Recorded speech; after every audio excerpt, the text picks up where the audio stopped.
Pessoal, eu tô passando aqui de 100 mil reais em vendas esse mês, trabalhando 100% online. Você deve estar se perguntando de onde que saiu todo esse dinheiro, certo? Eu criei um robô no Facebook que faz vendas pra mim praticamente todos os dias no piloto automático. E você precisa configurar somente uma vez e depois ele faz tudo sozinho. Você quer saber mais sobre isso? Clica no link aqui embaixo e vem comigo. Bom, vamos lá. O time do Rogério Ceni, que gosta de um heavy metal, vai com Diego Alves.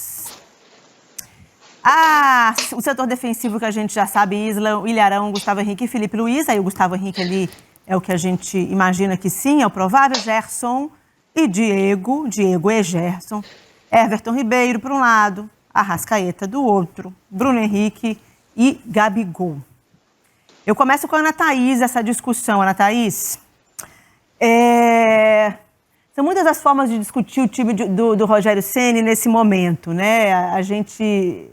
A impressão não, mas acho que a certeza que ficou do último jogo da Libertadores, a importante vitória com o Vélez, em cima do Vélez, foi que ele não abriu mão de atacar, né? Ele não abriu mão de uma proposta ofensiva, mesmo que a sua defesa não esteja ainda bem ajustada. Jogando em casa, contra o União La Calera, acho que vai nessa pegada, né? E é um valor do Rogério como técnico, né? Eu tiro por base o que ele fez no Fortaleza.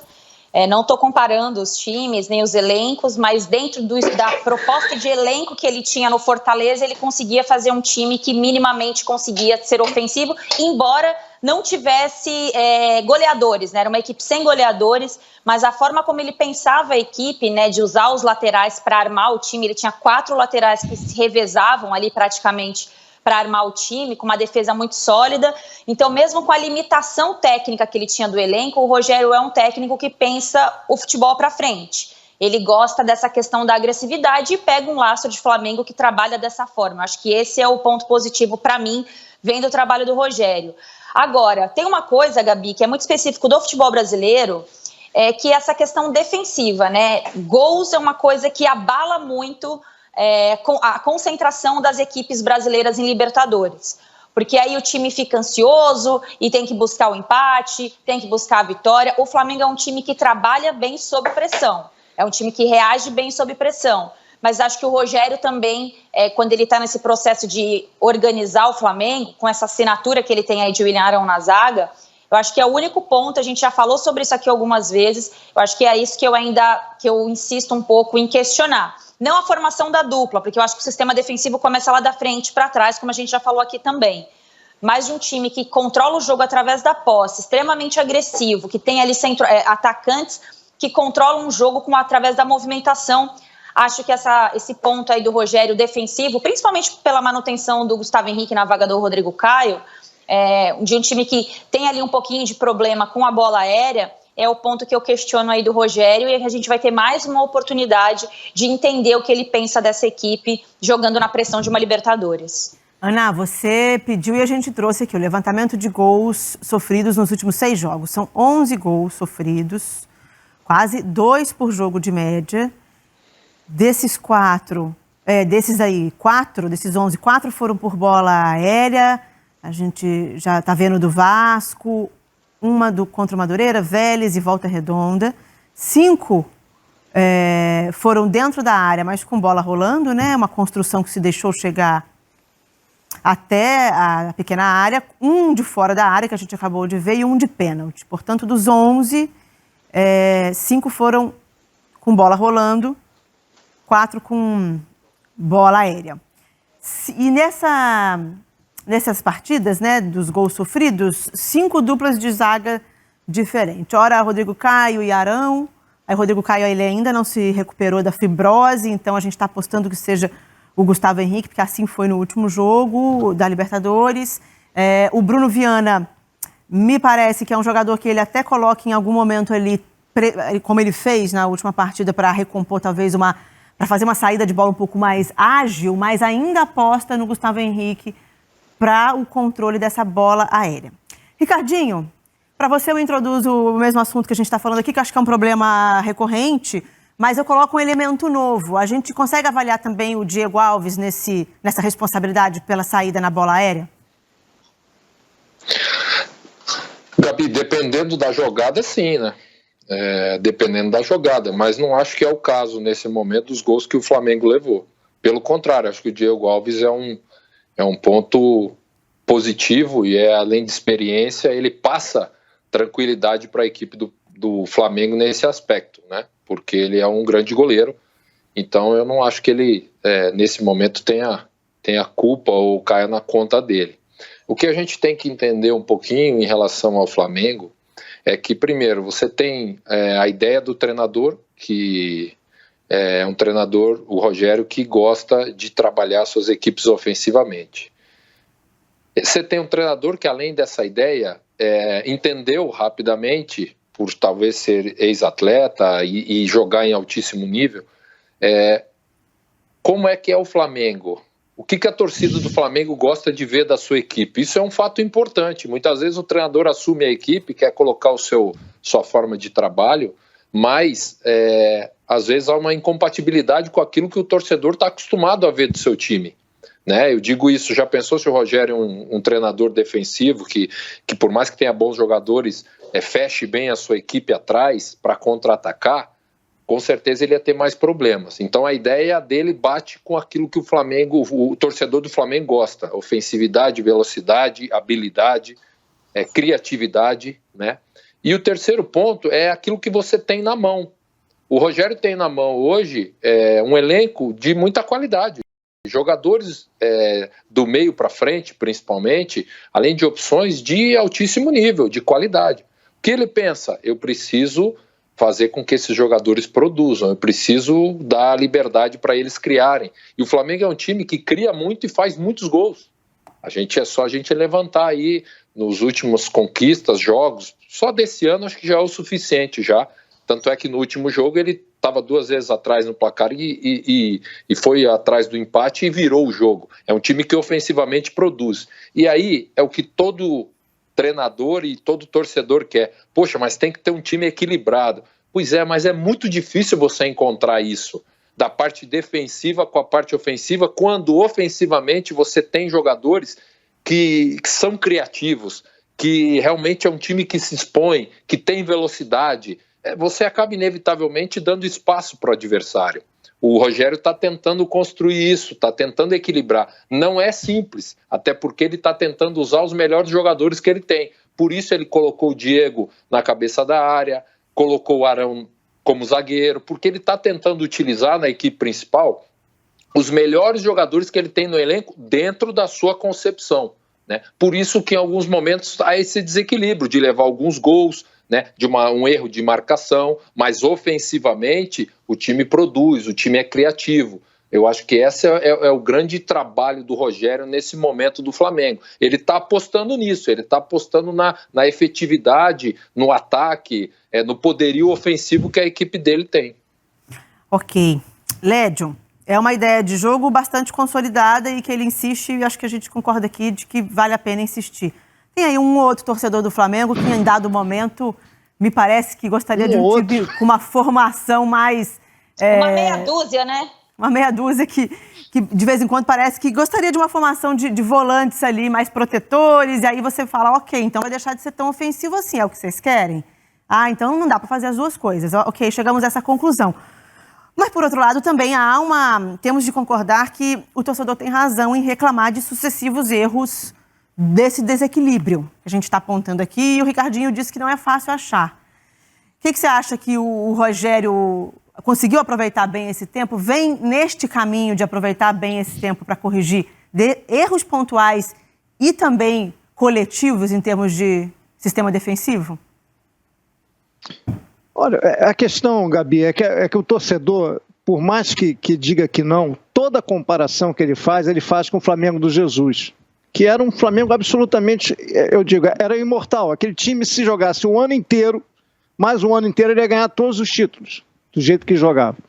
Mas aquele era o Flamengo do Jesus, há quase, tem 2 anos isso, entendeu? Então, havia uma má vontade com o Domi e há uma má vontade com o Rogério Ceni. Claro que não é de todo mundo, o Flamengo é monstruosa, tem gente que pensa diferente, mas boa parte pega no pé do Rogério Ceni. E não vai ser igual ao Jesus. Mas assim mesmo, ele ganhou a Supercopa, fazendo um jogo de igual para igual quanto o Palmeiras, jogando bem, E ganhou o Campeonato Brasileiro, tudo bem, com percalços ali, com a ajuda do Internacional, mas ganhou, entendeu? Se chegou na reta final com chance de ser campeão, porque teve alguma regularidade na competição.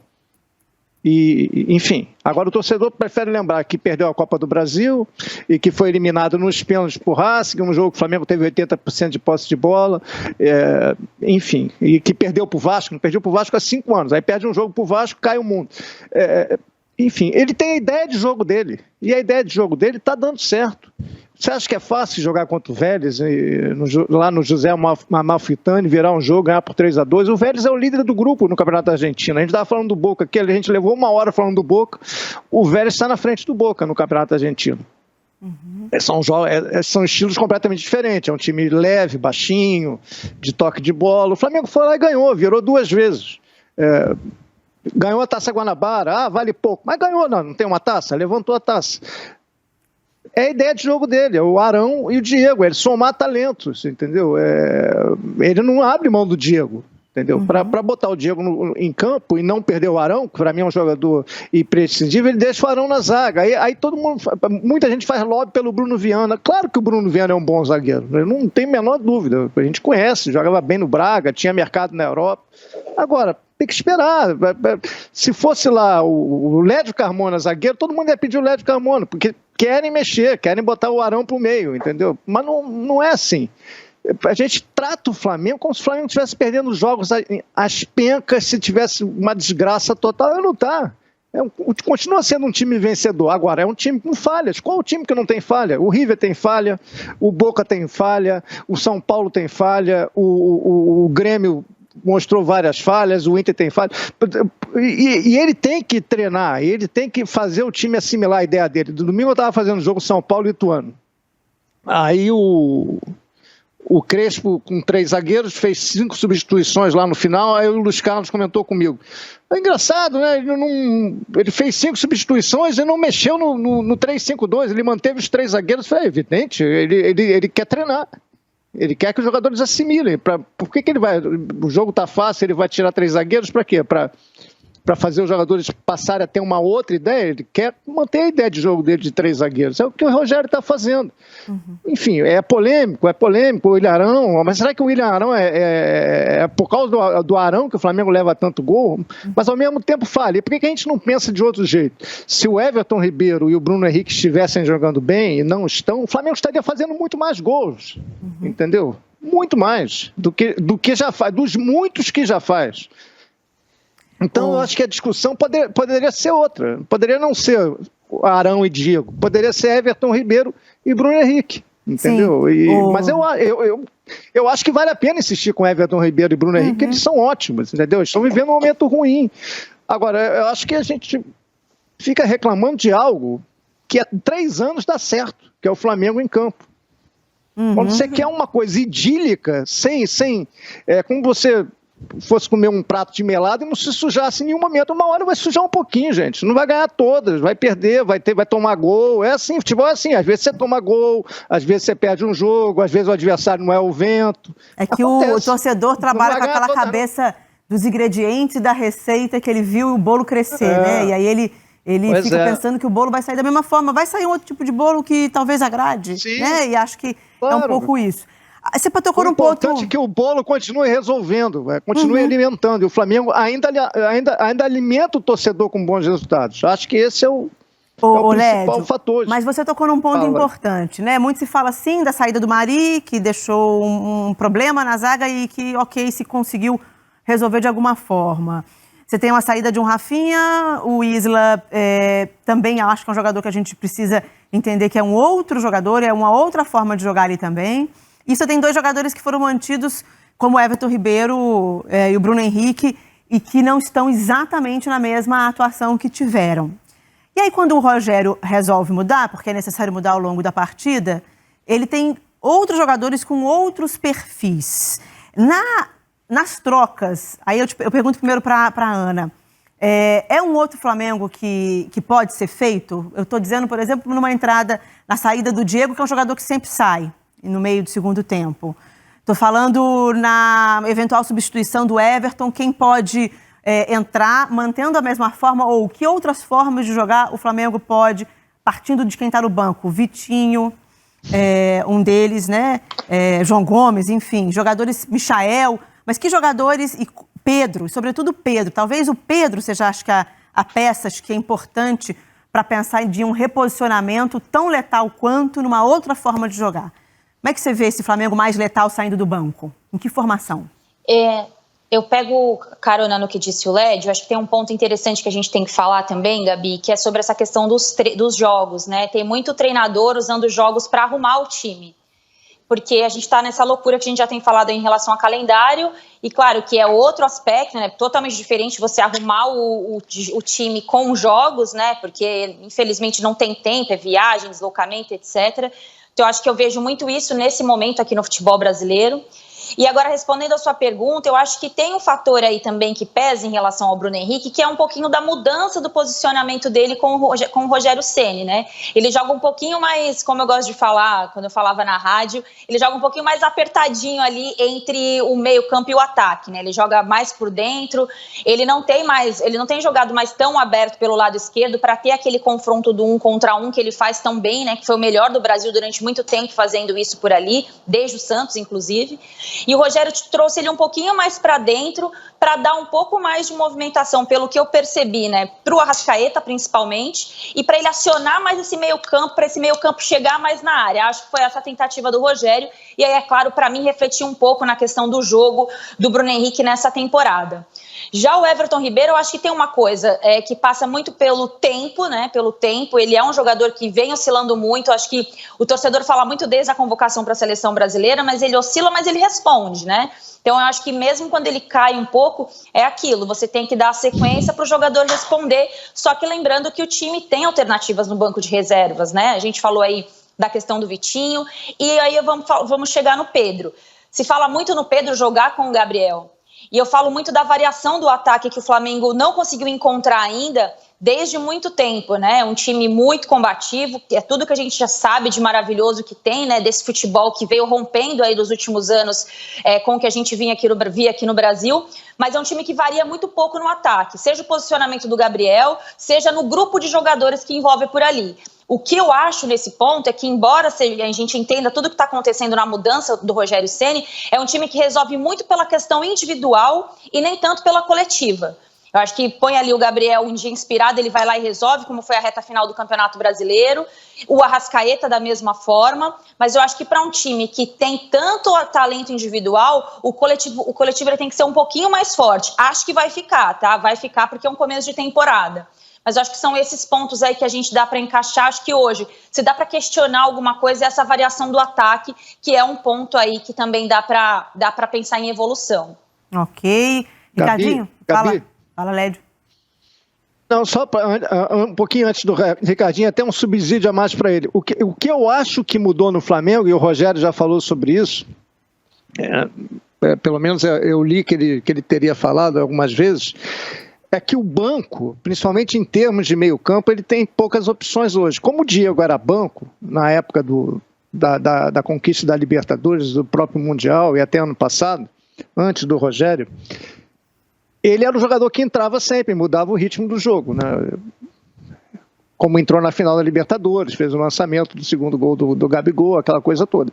Hoje, como jogam todos, Gerson, Everton Ribeiro, Arrascaeta, Arão de zagueiro e Diego, no banco mesmo, pro meio, o Flamengo tem poucas opções. Tem João Gomes, tem Hugo Moura, me ajuda, o PP foi pro Cuiabá agora. O Vitinho, que ele às vezes usa um pouco mais centralizado, mas não é meia. Um pouco mais centralizado, mas é atacante. O ataque ele está resolvido. Ele tem Vitinho, ele tem Rodrigo Muniz, ele tem Pedro, enfim. Mas o meio, eu acho que se ele quiser mudar o jogo, ele tem mais dificuldade, entendeu? Aí ele tem que buscar talvez até uma improvisação, Mateuzinho, sei lá, vai buscar. Por isso que ele está pedindo jogadores para o meio campo, só que o Flamengo não quer fazer investimento porque está em crise. Também você tem que entender o lado do crise econômica, o país, não é o Flamengo. E ele não vai usar jovem, país, né? O mundo. Entendeu? É um mundo. E ele tá até usando, né, Ana? O João Gomes, só que o João Gomes é volante pegador. O Hugo Moura é um jogador razoável, segundo volante, fez um bom campeonato pelo Curitiba, mas são abaixo. E ele quer jogadores para reserva no meio campo. Eu acho que isso aí é um pouquinho diferente. Por exemplo, na final contra o Liverpool, o banco do Jesus não era tão diferente. Ele botou o Vitinho, botou o Lincoln, botou o Berrio, acho que na prorrogação, e o Diego. Mas ele tinha o Diego para botar. Agora o Ceni não tem o Diego. Por isso que a minha dúvida, eu passo para o Ricardinho, um pouco essa, assim, com o que ele tem em campo e no banco, talvez seja uma necessidade de mudar a forma de jogar quando se entra uma outra peça, se adaptar ao estilo do jogador, como na ausência de... Já que você não vai conseguir manter os 4 ali na frente, né, do jeito que eles estão, como que ele pode alterar e manter a ofensividade ali, Ricardinho? Por isso que no último jogo ele colocou o Arão de volante de novo. Porque quando apertar, é isso que ele vai fazer. Quando ele tiver num jogo decisivo ou na Libertadores, né, a necessidade de ter um jogador no meio, tendo o Arão como zagueiro, ele vai colocar um outro zagueiro, seja o Bruno Viana, que eu acho que nesse momento é o terceiro zagueiro do Flamengo, né, tirando o Arão, o Rodrigo Caio, que de repente não vai poder jogar hoje, colocaria o Bruno Viana como terceiro zagueiro e depois o Gustavo. Acho que o Bruno Viana hoje está numa situação à frente do Gustavo entre os zagueiros do Flamengo. E ainda tem o Léo Pereira, hein? E ainda tem o Léo Pereira ainda, que é um canhoto. Então por isso que ele no último jogo, que foi o jogo que deu ao Flamengo a conquista, né, da Taça Guanabara, ele colocou o Arão no meio, ele colocou o Michael do lado com o Vitinho, porque tanto o Michael quanto o Vitinho, eles não têm a característica do Arrascaeta e do Everton Ribeiro. Aliás, no elenco do Flamengo, o Rogério disse isso, e é verdade, eles são jogadores construtores, criativos, e que é difícil você encontrar jogador com essa característica hoje no futebol brasileiro, né? Criativo, que chega. Então, ele procura mudar, e ele mudou nesse jogo. E quando ele bota o Michael e o Vitinho pelo lado, você viu que ele colocou por dentro o Pedro, acho que foi a primeira vez que ele escalou o Pedro com o Gabriel, justamente para tentar mudar essa característica e, entre aspas, respeitar a característica dos jogadores, né, que são jogadores de lado, de mais velocidade. O Vitinho ainda chega um pouco mais, vem um pouco mais por dentro de vez em quando, tanto é que fez gol, chega mais na área, né? O Michael já é mais de velocidade, mais de lado, né? Mais de apostar corrida. Então ele está tentando treinar, né? Aproveitando alguns jogos e colocando esses jogadores e testando, porque em algum momento ele vai precisar, com a ausência de jogadores principais, e aí ele já tem essa alternativa treinada, até porque o Flamengo é daqueles times, como a maioria dos times que estão jogando aí a Libertadores, se não todos no Brasil, que não está tendo tempo de treinar, né? O treinamento muitas vezes ou a ideia, né, o experimento é feito dentro do jogo, porque cada 2 dias no máximo. Quem joga hoje em dia de quarta e domingo, poxa, tem que levantar a mão para o céu, porque a maioria dos times joga terça, quinta, sábado, às vezes sexta e domingo, né? Terça de novo. Então ele está tentando observar dessa forma, mas a alternativa dele num primeiro momento é essa. Pode ter certeza que ele é empurrar o Arão para frente e colocar um outro zagueiro se ele tiver em algum momento essa necessidade. Que aí faz 2 trocas em uma. É quase um latifúndio, é quase uma intertemporada, jogo de quarta a domingo hoje em dia.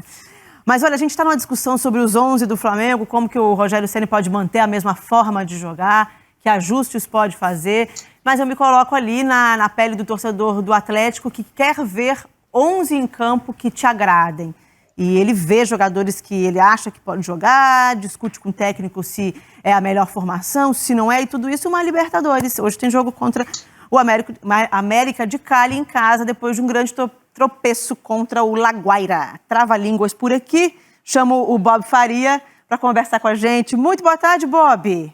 Sabemos os 11? Que 11 são esses, os 11 do Cuca? Isso é... Olha só, mais de 100 mil inscritos no YouTube, mais de 250 mil na Monetize, mais de 500 mil na Monetize, mais de 1 milhão na Monetize, mais de 5 milhões na Monetize, mais de 15 milhões na Monetize. mais de 150 mil na Perfect Pay, mais de 1 milhão na TikTok e mais de 1 milhão na Hotmart. E ainda tá faltando placa aqui. Se você quer aprender como que eu faço para ganhar dinheiro pela internet de verdade, eu vendo todos os dias desde 2014 e eu quero te mostrar como que eu faço isso usando robôs que vendem para mim quase no piloto automático. Clica no link aqui embaixo e vem comigo e aprenda com quem sabe de verdade.